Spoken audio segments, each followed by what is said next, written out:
दोस्तों, भारतीय संस्कृति में पर्व त्योहारों की भरमार है। इन्हीं व्रत त्योहारों में से एक है जीवित पुत्रिका व्रत, यानी जीवित पुत्र के लिए रखा जाने वाला व्रत। ये व्रत वे महिलाएं रखती हैं जिन्हें पुत्र होते हैं। बच्चों की लंबी उम्र के लिए रखा जाता है यह व्रत। कुछ इलाकों में इसे च्युतिया भी कहा जाता है। हिंदू पंचांग के अनुसार यह व्रत आश्विन माह कृष्ण पक्ष की अष्टमी को मनाया जाता है। इस व्रत को करने वाली महिलाएं नहाए खाए के बाद दूसरे दिन को संतान की लंबी आयु के लिए उपवास रखेंगी और पूजा अर्चना करेंगी। इसका उपवास निर्जला होता है, यानी महिलाएं पानी तक नहीं पीती हैं। इस व्रत में व्रती जितिया का 3 कथा सुनती है। तो चलिए आरंभ करते हैं। पहली कथा, भगवान जीमूत वाहन की जय हो। जीवित पुत्रिका व्रत के साथ जीमूत वाहन की कथा जुड़ती है। गंधर्वों के राजकुमार का नाम जीमूत वाहन था। वह बड़े उदार और परोपकारी थे। जीमूत वाहन के पिता ने वृद्धावस्था में वानप्रस्थ आश्रम में जाते समय इनको राज सिंहासन पर बैठाया, किंतु इनका मन राजपाट में नहीं लगता था। वह राज्य का भार अपने भाइयों पर छोड़कर स्वयं वन में पिता की सेवा करने चले गए। वहीं पर उनका मलयवती नामक राजकन्या से विवाह हो गया। एक दिन जब वन में भ्रमण करते हुए जीमूत वाहन काफी आगे चले गए, तब उन्हें एक वृद्धा विलाप करते हुए दिखी। इनके पूछने पर वृद्धा ने रोते हुए बताया, मैं नाग वंश की स्त्री हूं और मुझे एक ही पुत्र है। पक्षीराज गरुड़ के समक्ष नागों ने उन्हें प्रतिदिन भक्षण हेतु एक नाग सौंपने की प्रतिज्ञा की हुई है।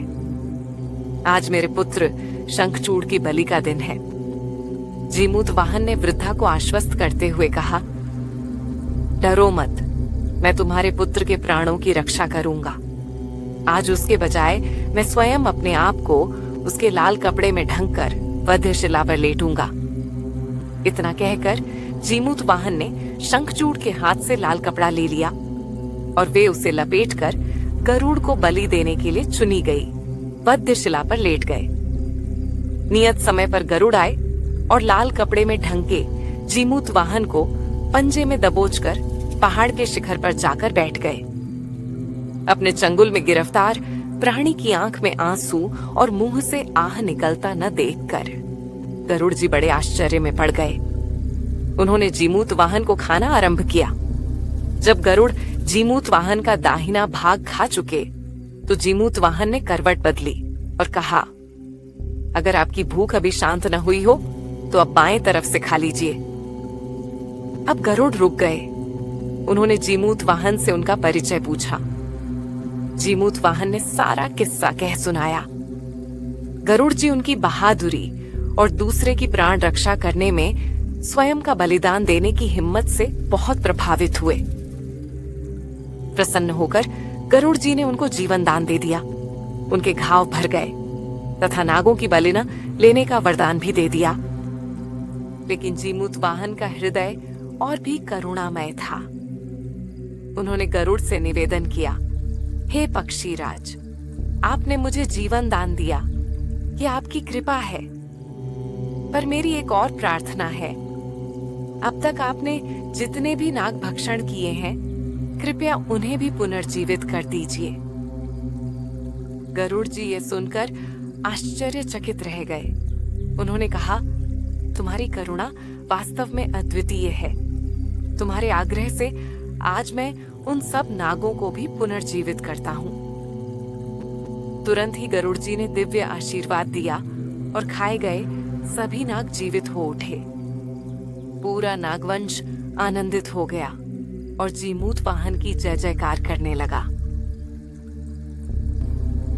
इस प्रकार जीमूत वाहन के अदम्य साहस से नाग जाति की रक्षा हुई और तब से पुत्र की सुरक्षा हेतु जीमूत वाहन की पूजा की प्रथा शुरू हो गई।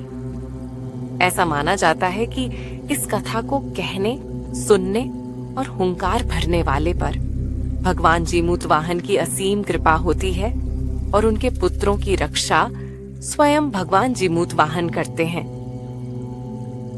सभी व्रती माताओं और बहनों को मेरा प्रणाम। हमने अभी जीवित पुत्रिका व्रत कथा में पहली कथा के रूप में भगवान जीमूत वाहन की कथा का वाचन किया। आइए दूसरी और तीसरी कथा में चील और सियारिन की कथा सुनते हैं। भगवान जीमूत वाहन की जय हो, पक्षीराज भगवान गरुड़ की जय हो। एक समय की बात है, नर्मदा नदी के तट पर कंचनबटी नाम का एक नगर था। नदी के दूसरी तरफ एक वन था जिसमें एक विशाल पाखड़ का पेड़ था।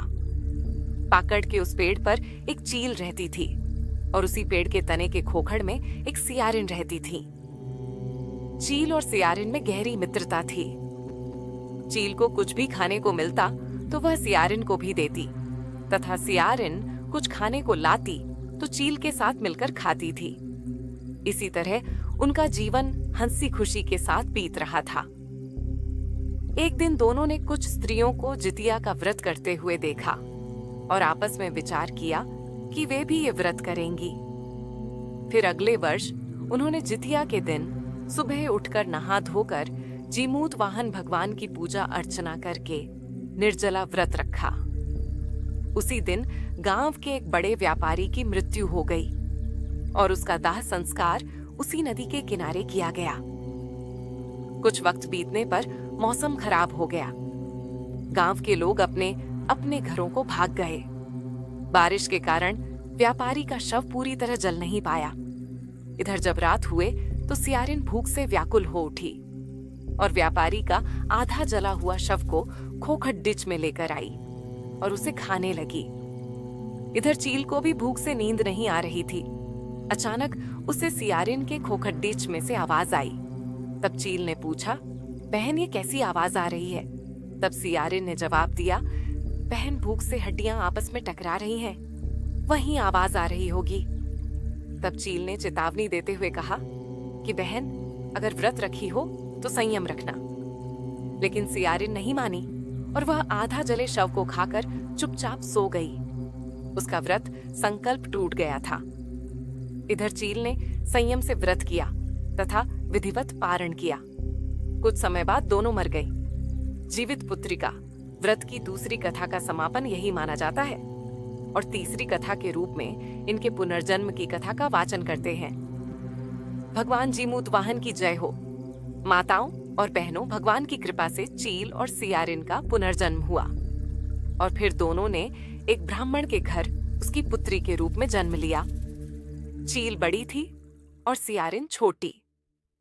ब्राह्मण ने बड़ी पुत्री का नाम शिलावती और छोटी का लीलावती रखा। शिलावती यानी चील का विवाह उस राज्य के मंत्री के साथ तथा लीलावती यानी सियारिन का विवाह उस राज्य के राजा के साथ विधि पूर्वक संपन्न हुआ। समय बीतता गया। भगवान जीमूत वाहन के आशीर्वाद से शिलावती के 7 पुत्र हुए। उधर लीलावती के पुत्र जन्म लेते ही मर जाते थे। समय बिता। शिलावती के पुत्र बड़े हुए और राजा के दरबार में ही काम करने लगे। उन्हें देखकर लीलावती के मन में ईर्ष्या की भावना आ गई और उसने राजा से कहकर शिलावती के 7 पुत्रों को मारने की आज्ञा सैनिकों को दिलवा दिया। सैनिकों ने 7 पुत्रों का सिर धड़ से अलग कर दिए। लीलावती ने 7 के सिर को 7 अलग अलग थाली में रखवाकर लाल कपड़े से ढककर अपनी बहन शिलावती के घर भेजवा दिए। ये सारा दृश्य देखकर भगवान जीमूत वाहन का हृदय करुणा से भर गया। शिलावती के पिछले जन्म के पुण्य की वजह से जीमूत वाहन भगवान ने 7 पुत्रों को अमृत छिड़क कर जीवित कर दिया। वे उठ खड़े हुए। इधर शिलावती ने जब लीलावती के द्वारा भेजे थालियों से कपड़ा हटाया तो उनमें फल और मिठाइयां रखी हुई मिली। उसने समझा कि उसकी बहन ने उसके लिए उपहार भेजा है और वह बहुत खुश हुई। इधर लीलावती की उत्सुकता चरम पर थी। ईर्ष्यावश अपनी बहन का रोता हुआ चेहरा देखने की लालसा लिए वह शिलावती के घर चली गई। वहां का दृश्य देखकर उसके होश उड़ गए। शिलावती के सभी पुत्र थाली के फल का आनंद ले रहे थे। वह वहीं मूर्छित होकर गिर गई। जब कुछ समय पश्चात लीलावती को होश आया और अपने समीप अपनी बहन को देखा तो वह पश्चाताप करने लगी तथा रोने बिलखने लगी। और रोते हुए सारी बातें अपनी बहन को बताई और कहा कि तुमने ऐसा क्या किया है जिससे मेरे मरवाने के बाद भी तुम्हारे पुत्र स्वस्थ ही रहते हैं और मेरे पुत्र जन्म लेते ही मर जाते हैं। जीमूतवाहन भगवान की कृपा से शिलावती को पूर्व जन्म की सारी बातें याद थी।